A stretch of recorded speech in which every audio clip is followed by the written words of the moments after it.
Of class 10। आज हम लोग life science chapter 1 control and coordination in living organism सजीवों में नियंत्रण और समन्वय चैप्टर को आगे बढ़ाते हैं। और पार्ट 8 में आज हम लोग सीखेंगे locomotion is a type of response in animal. जंतुओं में प्रचलन एक प्रकार की अनुक्रिया है या रिस्पॉन्स है।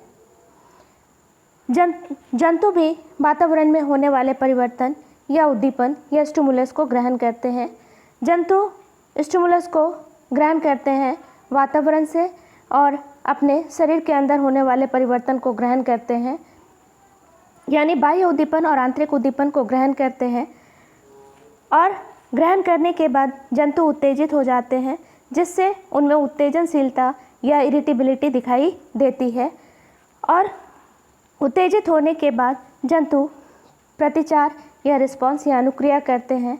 वे अपने अंगों में, रचना में, कार्यों में, गतिविधि में परिवर्तन लाते हैं, साथ ही स्थान परिवर्तन भी करते हैं, अर्थात प्रचलन करते हैं उद्दीपन के प्रभाव से, या रिस्पॉन्स या अनुक्रिया करते हैं ताकि वो वातावरण में सरलतापूर्वक रह सके और अपनी वंश वृद्धि कर सकें।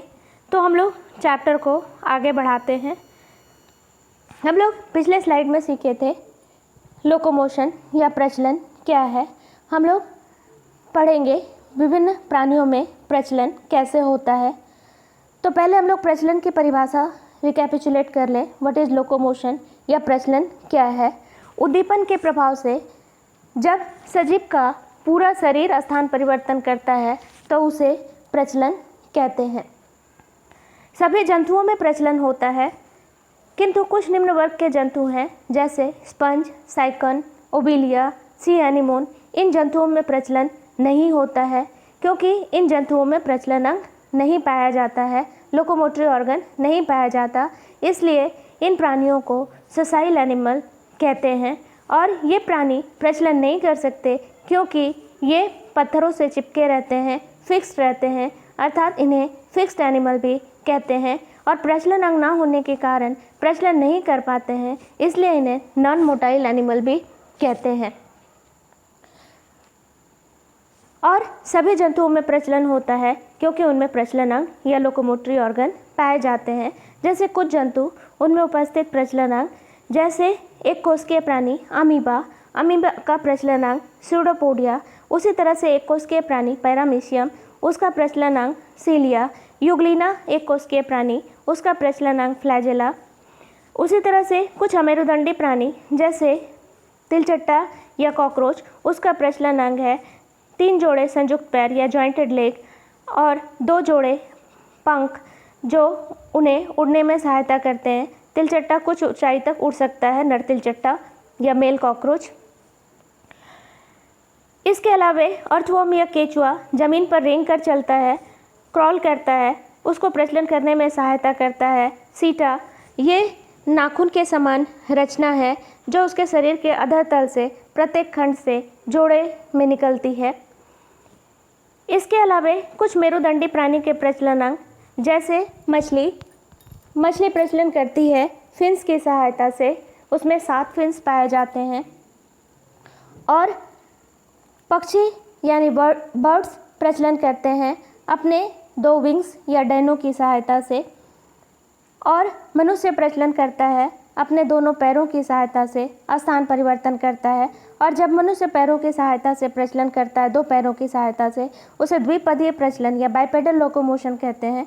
और जब मनुष्य प्रचलन करता है पैरों की सहायता से, तो उस समय उसके हाथ हिलते हैं जो वायु को काटने का काम करते हैं, वायु के प्रतिरोध को कम करते हैं। अर्थात मनुष्य का प्रचलन अंग है उसके 2 जोड़े पैर, 2 पैर और 2 हाथ। जंतु प्रचलन क्यों करते हैं, जंतु में प्रचलन का क्या उद्देश्य है, हम लोग पिछले स्लाइड में डिस्कस किए थे। जंतुओं में प्रचलन का उद्देश्य या पर्पस ऑफ लोकोमोशन।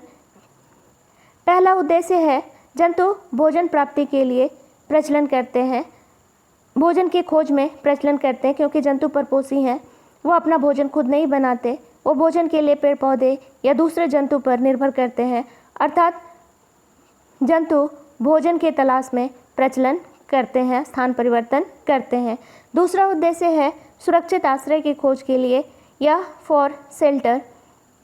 सुरक्षित जीवन जीने के लिए हर जंतु को आश्रय या शेल्टर की आवश्यकता पड़ती है, जहाँ पर वो अपने आप को वातावरण के प्रतिकूल परिस्थिति से बचा सकते हैं, वन्य जीवों से बचा सकते हैं और आश्रय इस जगह में बनाते हैं जहाँ का वातावरण अनुकूल हो, जहाँ जल, पानी, खाने सबकी सुविधा हो। तीसरा उद्देश्य है जंतुओं में प्रजनन का आत्म सुरक्षा या सेल्फ प्रोटेक्शन। प्रतिकूल परिस्थिति से बचने के लिए जंतु स्थान परिवर्तन करते हैं, अनुकूल वातावरण की तलाश में दूसरे स्थान में जाते हैं। चौथा उद्देश्य है जंतुओं में प्रजनन यानी रिप्रोडक्शन या वंश वृद्धि हेतु भी जीव जंतु स्थान परिवर्तन करते हैं। अपने जोड़े की तलाश में अनुकूल वातावरण की खोज के लिए जंतु प्रजनन करते हैं। तो हम सब इस प्रेजेंटेशन में सीखेंगे कुछ एनिमल्स और उनमें प्रजनन कैसे होता है। तो पहले हम लोग सीखेंगे लोकोमोशन इन अमीबा, अमीबा में प्रजनन। अमीबा एक कोशिकीय प्राणी है और जल में पाया जाता है। इसका प्रजनन अंग है स्यूडोपोडिया या कूटपाद या इसे फॉल स्पिट भी कहते हैं। इसमें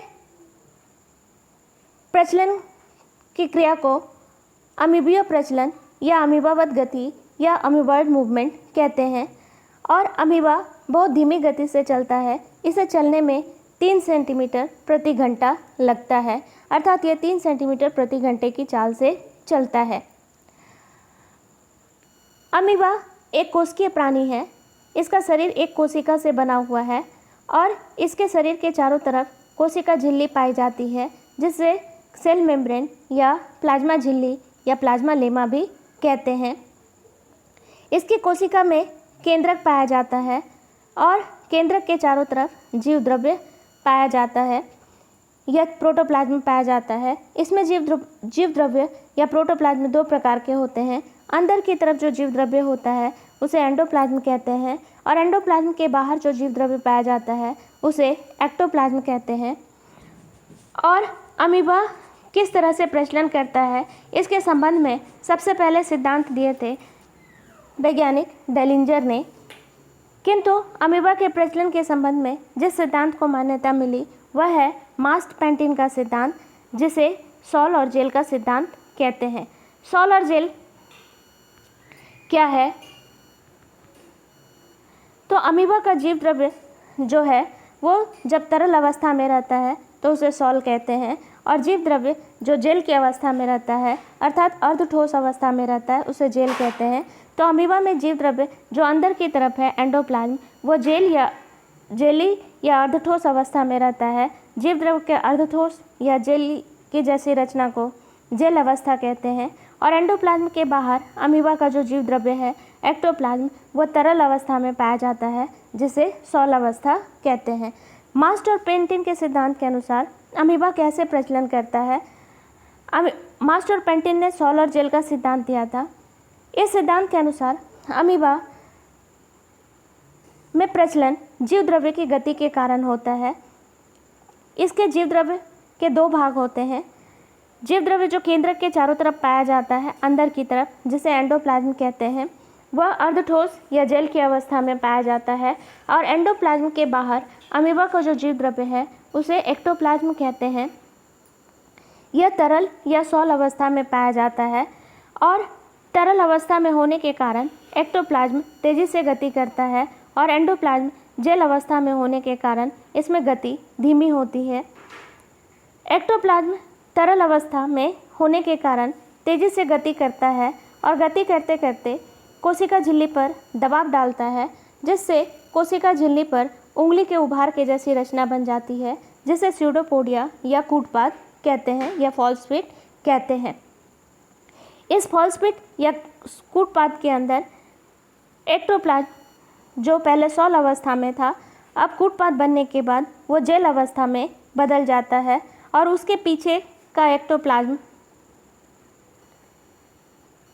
और एंडोप्लाज्म जो जेल अवस्था में है वो सॉल अवस्था में बदल जाता है और वह एक्टोप्लाज्म में मिलकर तेज़ी से गति करता है और फिर जो पुराना स्यूडोपोडिया था उसके पीछे कोशिका झिल्ली पर दबाव डालता है और पुरानी स्यूडोपोडिया या कूटपाद जो है वो फैलकर कोशिका झिल्ली से मिल जाती है, यानी विलुप्त हो जाती है, और उस पुरानी स्यूडोपोडिया या कूटपाद की जगह पर पीछे एक नई स्यूडोपोडिया या कूटपाद का निर्माण हो जाता है। और इस तरह से अमीबा हर बार एक नया फॉल्स पीट या स्यूडोपोडिया या कूटपाद बनाता है और थोड़ा स्थान परिवर्तन करता है और प्रचलन करता है।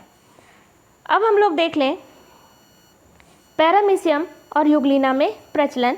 पैरामीशियम और यूग्लिना दोनों ही एक कोशिकीय प्राणी हैं, जल में पाए जाते हैं। पैरामीशियम में प्रचलन होता है सीलिया के द्वारा। सीलिया क्या है? तो पैरामीशियम एक कोशिकीय प्राणी है। इस एक कोशिकीय प्राणी के कोशिका झिल्ली के चारों तरफ अनेक पतले सूते के समान रचना पाई जाती है। इस पतले सूते के समान रचना को सीलिया कहते हैं। पैरामीशियम सीलिया के द्वारा प्रचलन करता है। पैरामीशियम की कोशिका के अंदर जीव द्रव्य भरा रहता है। ये जीव द्रव्य है।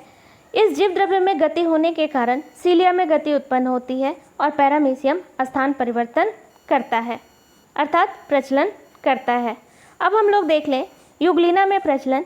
यूग्लिना भी एक कोशिकीय प्राणी है, जल में पाया जाता है और इसमें प्रचलन होता है फ्लैजेला के द्वारा। फ्लैजेला क्या है?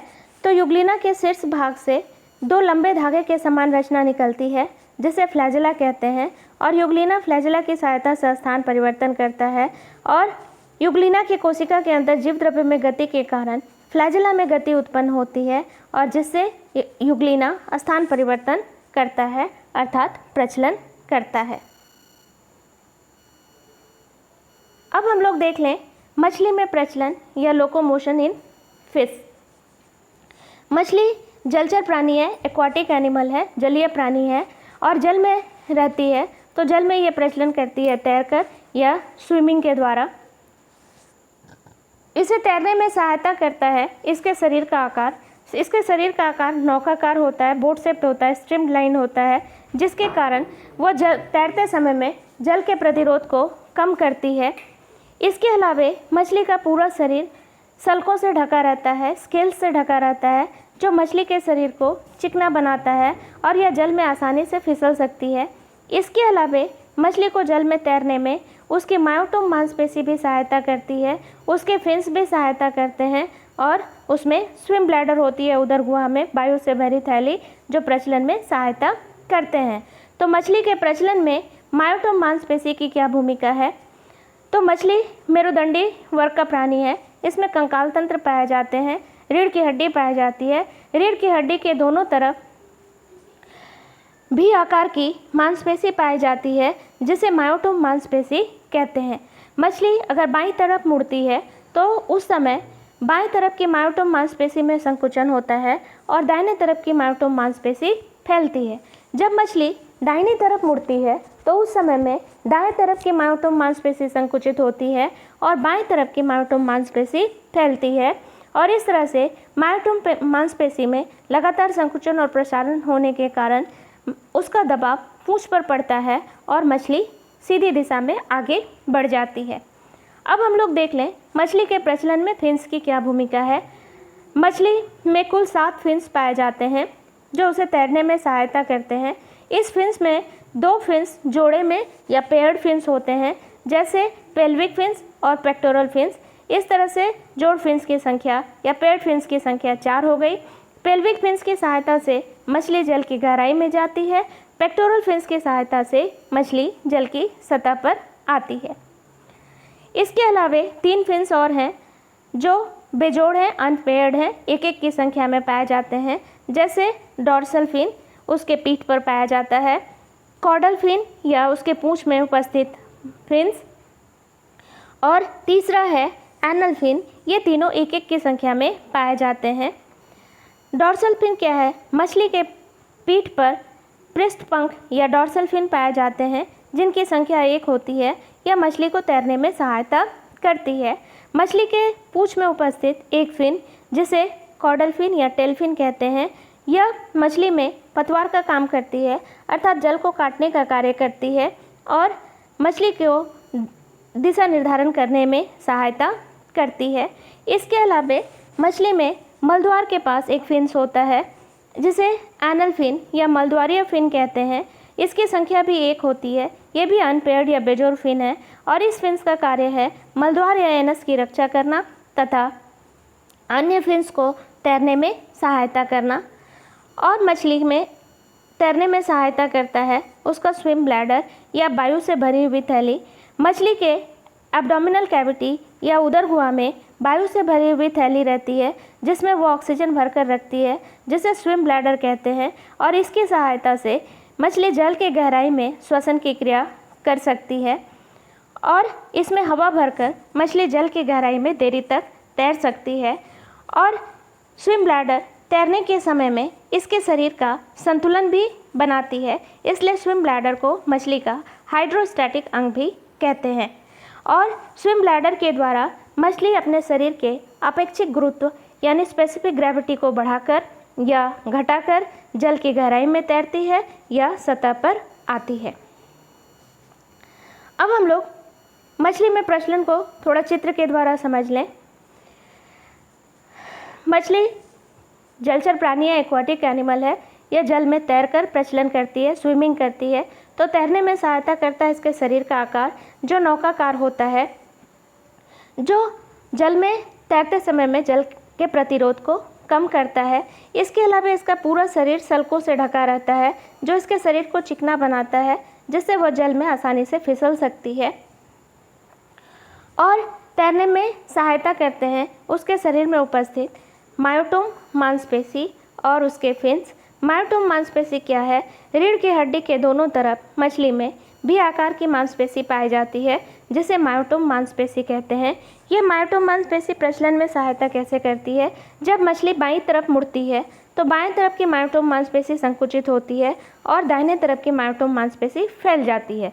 जब दाहिनी तरफ झुकेगी उस समय दाहिने तरफ की मायोटोम मांसपेशी संकुचित होती है और बाएं तरफ की मायोटोम मांसपेशी फैल जाती है। इस तरह से मायोटोम मांसपेशी के लगातार संकुचन और प्रसारण के कारण उसका दबाव पूंछ पर पड़ता है और मछली सीधी दिशा में आगे बढ़ जाती है। मछली के प्रचलन करने में सहायक हैं उसके फिन्स। फिन्स की संख्या 7 होती है। इसमें 2 फिन्स जो है जोड़े में पाए जाते हैं, यानी पेयर्ड फिन्स होते हैं, जोड़ पंख कहते हैं, जैसे पेक्टोरल फिन और पेल्विक फिन। तो इस तरह से पेयर्ड या जोड़ फिन की संख्या 4, 2 pectoral fin, 2 pelvic fin. Pelvic fins की सहायता से मछली जल की गहराई में तैरती है। पेक्टोरल फिन्स की सहायता से मछली जल की सतह पर आती है। और बाकी जो 3 फिन्स हैं इन्हें अनपेयर्ड या बेजोड़ फिन्स कहते हैं। वो 1 की संख्या में पाए जाते हैं। जैसे डॉर्सल फिन मछली की पीठ पर पाया जाता है, जिसे पृष्ठ पंख भी कहते हैं। यह पंख मछली को तैरने में सहायता करती है। इसके अलावा पूंछ पर उपस्थित फिन 1 की संख्या में है अनपेयर्ड बेजोड़ फिन, जिसे कॉर्डल फिन या टेल फिन या पुच्छिया पंख कहते हैं। यह पंख पतवार का काम करती है, अर्थात जल को काटने का कार्य करती है और तैरते समय में दिशा का निर्धारण भी करती है।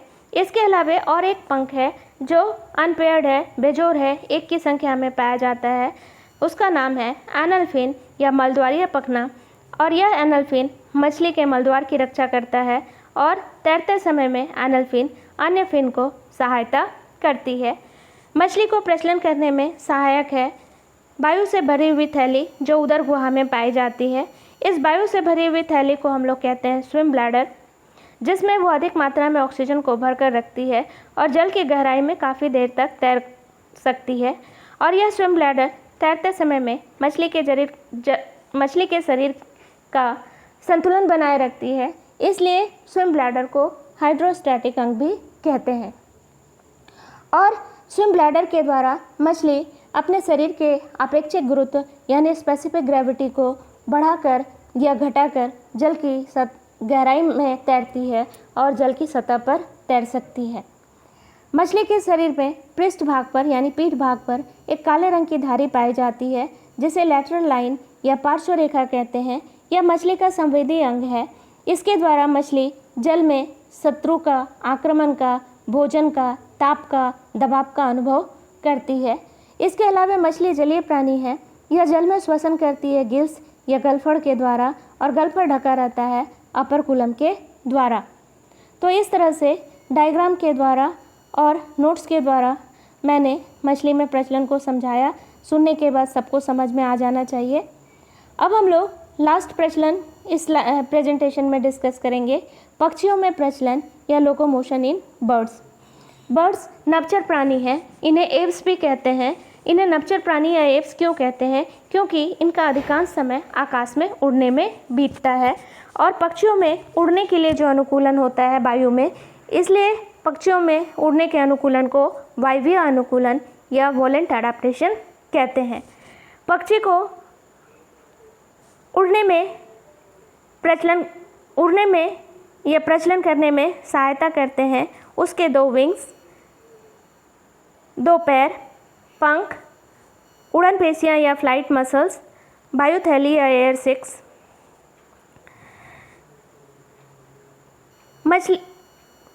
पक्षी जमीन पर आराम करने के लिए आते हैं, उस समय में उसके 2 पैर उसकी सहायता करते हैं।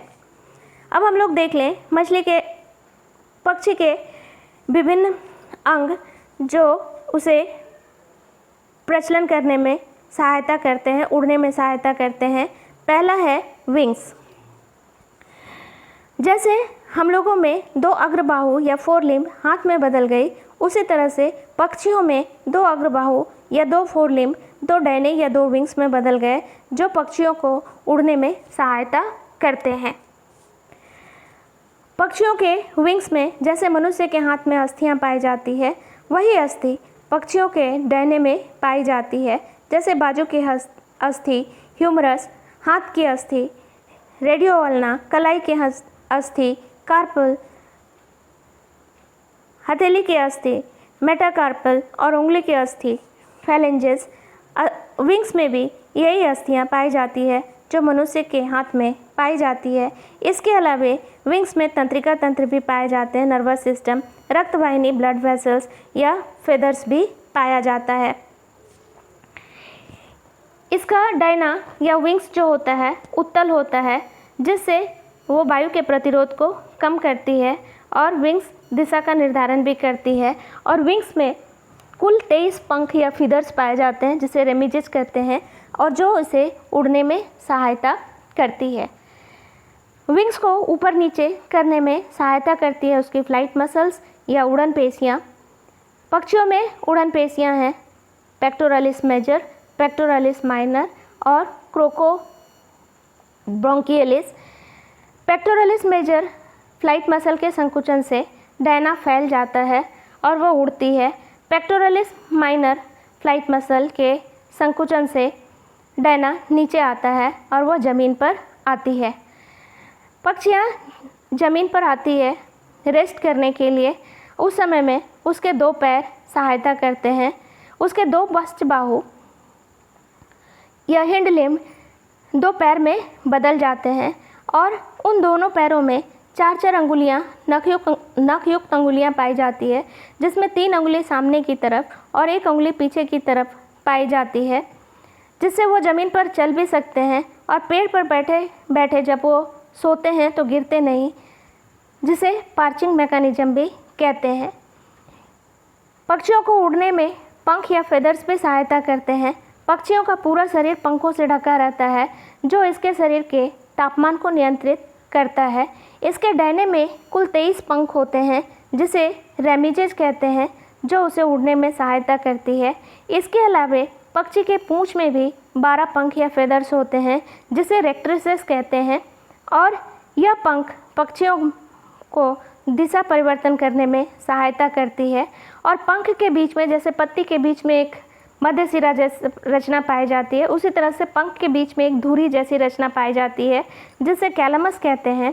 और कैलमस के दोनों तरफ पत्ती के समान रचना पाई जाती है, जिसे वेन कहते हैं। पक्षियों के प्रचलन में सहायता करता है उनकी वायुथैली या एयर सैक। पक्षियों में वायुथैली कहाँ पाई जाती है? लंग्स या फेफड़े से जुड़ी हुई रहती है, और वायुथैली की कुल संख्या होती है 9, जो फेफड़े से जुड़ी रहती है। वायुथैली पक्षियों को प्रचलन में कैसे सहायता करती है? तो इस वायुथैली या एयर सैक में ऑक्सीजन भरकर रखती है, जो अधिक ऊंचाई पर उड़ते समय उसे ऑक्सीजन की कमी नहीं होने देती। और वायुथैली लंग्स से जुड़ी हुई है, जिसमें ऑक्सीजन अधिक मात्रा में रहता है, तो वह पक्षियों को डबल रेस्पिरेशन या दोहरा श्वसन में सहायता करती है। और अधिक ऊंचाई में उड़ते समय उसे अधिक ऊर्जा की आवश्यकता पड़ती है, तो एयर सैक अधिक ऑक्सीजन रखने के कारण अधिक ऊर्जा की आपूर्ति भी करता है। और वायुथैली में भरी हवा के द्वारा, ऑक्सीजन के द्वारा वह अपने शरीर के गुरुत्व बल को भी नियंत्रित करता है। और वायुथैली में उपस्थित ऑक्सीजन उसे श्वसन में सहायता करती है अधिक ऊंचाई के समय में। और यह वायुथैली उड़ते समय इसके शरीर का संतुलन भी बनाती है और इसके हड्डियों को घर्षण से भी बचाती है।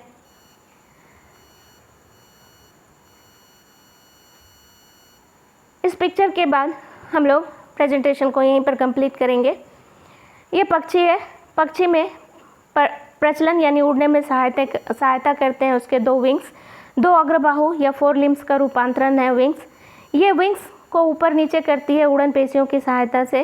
पेक्टोरलिस मेजर पेशी जब संकुचित होती है तो डैना फैल जाता है। पेक्टोरलिस माइनर पेशी संकुचित होती है तो डैना नीचे आता है। इसके अलावे उसे उड़ने में सहायता करते हैं उसके फेदर्स या पंख। उसका पूरा शरीर पंखों से ढका रहता है। पंख उसके शरीर के तापमान को बनाते हैं। इसके विंग्स में 23 पंख पाए जाते हैं, फेदर्स पाए जाते हैं, जिसे रेमिजेस कहते हैं, और ये उड़ने में सहायता करती है। इसके अलावे इसके पूंछ में 12 पंख या फेदर्स पाए जाते हैं, जिसे रेक्ट्रिसेस कहते हैं, और यह उड़ते समय में दिशा परिवर्तन करने में सहायता करती है।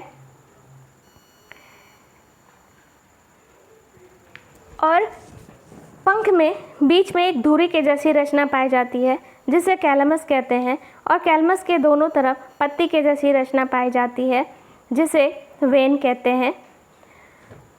पक्षियों को उड़ने में सहायता करती है उसके वायुकोश या एयर सैक, जो फेफड़े से जुड़ी हुई रहती है। फेफड़े से जुड़ी हुई 9 वायुथैली पाई जाती है, जो इसे अधिक ऊंचाई पर उड़ते समय ऑक्सीजन की आपूर्ति करता है। अधिक ऊंचाई पर उड़ने के कारण इसे अधिक ऊर्जा की आवश्यकता पड़ती है, तो अधिक ऑक्सीजन को सप्लाई करके उसके शरीर को अधिक ऊर्जा देता है। उसके शरीर के गुरुत्व बल को भी नियंत्रित करता है। एयर सैक के द्वारा वह उड़ते समय में अपने शरीर का संतुलन भी बनाती है और अपने हड्डियों को घर्षण से भी बचाती है। और साथ में इसके हृदय में 4 कक्ष पाए जाते हैं। मनुष्य के हृदय की तरह इसका हृदय भी काफ़ी विकसित होता है। हार्ट 4 चैम्बर्ड होते हैं, ताकि उसे उड़ते समय में अधिक ऊर्जा की आवश्यकता पड़ती है, और अधिक ऊर्जा भोजन के टूटने से मिलेगी। भोजन को तोड़ने के लिए ऑक्सीजन चाहिए, तो हार्ट अधिक मात्रा में ऑक्सीजन की सप्लाई करता है, जिससे भोजन टूटता है, अधिक मात्रा में ऊर्जा मिलती है। और पक्षी उड़ सकते हैं क्योंकि उनका शरीर हल्का होता है, और उनके शरीर में जो अस्थियां पाई जाती है वो खोखली होती है, छिद्रयुक्त होती है, जिसमें हवा भरी रहती है, इसलिए इनका शरीर हल्का होता है। इनकी हड्डियों को न्यूमैटिक हड्डी कहते हैं।